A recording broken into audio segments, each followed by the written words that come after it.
ఇప్పుడే జీ5 app download చేయండి. చూడండి మీ ఫేవరెట్ టీవీ షోస్ ఎప్పుడైనా ఎక్కడైనా. ఆయన మనోహరి మెళ్ళలో తాళి కట్టకూడదు అంటే నేను ముహూర్తం లోపు భాగమతి శరీరంలోకి ప్రవేశించాలి.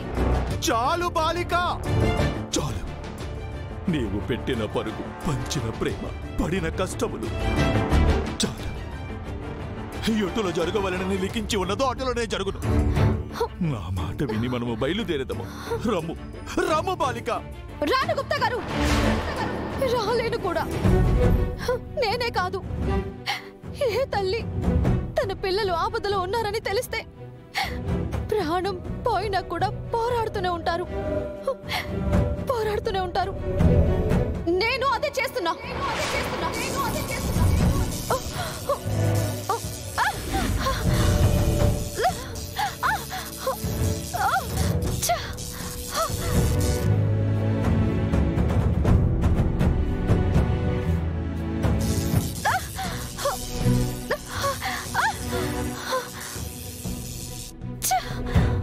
ఇంత కష్టపడి నీవు లోపలికి వెళ్ళి ఆ బాలిక దేహమున ప్రవేశించినను ఏమి ఉపయోగమున్నది బాలిక?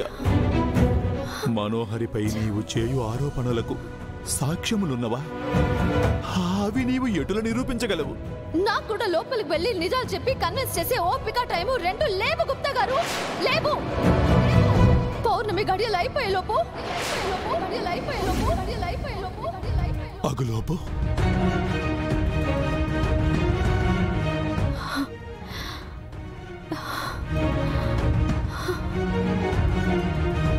మా ఆయనతో భాగ్య మెడలో తాళి కట్టేలా చేస్తా. మా ఆయనతో భాగ్య మెడ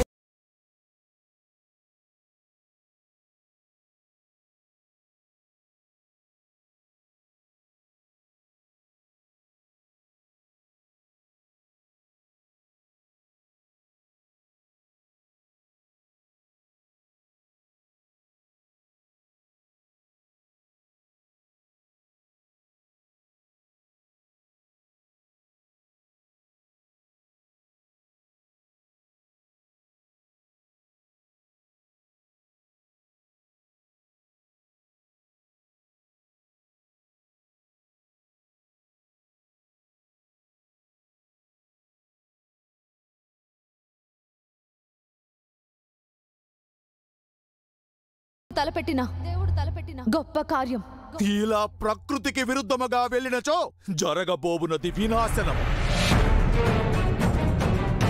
ఆయనను రెండు జీవితములను ముడిపెట్టు అధికారము నీకెవరిచ్చితిరి? అది చేయవలసినది ఆ పైవాడు మాత్రమే. ఆ పైవాడు ఎప్పుడు అనుకున్నాడు గుప్తా గారు. అందుకే ఇద్దరిని కలపక ముందే వాళ్ళ దారుల్ని కలిపాడు.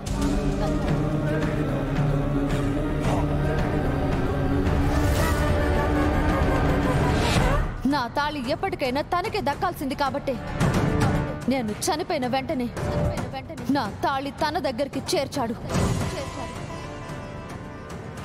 భాగ్యని పిల్లలకి దగ్గర చేశాడు.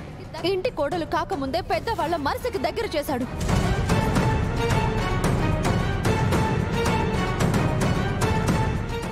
జీ5 యాప్ డౌన్లోడ్ చేసి అన్ని ఎపిసోడ్స్ పూర్తి ఉచితంగా చూడండి.